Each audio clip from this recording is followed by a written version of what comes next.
I popped a glove. What? In surgery when I was holding it.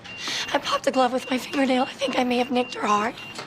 Gray dozed off during the surgery. She was suddenly awakened, startled and shaking. Only after the surgery ended did she realize her gloves were punctured by her nails. Whether the heart was damaged, she didn't know.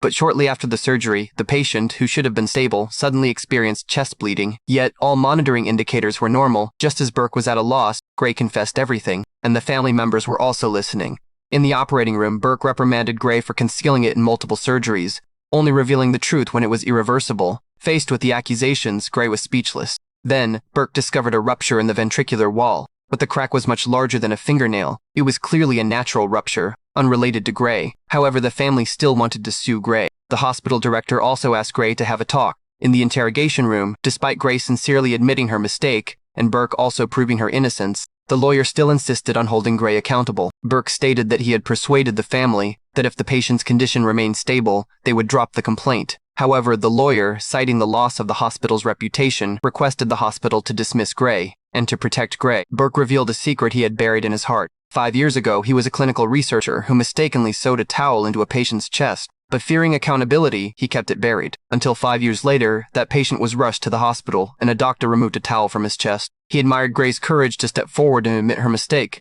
If he had been like Gray back then, that towel wouldn't have stayed in the patient's body for 5 whole years. Silence fell over the room.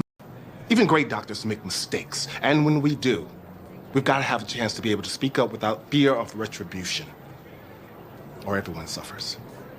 Dr. Gray spoke up.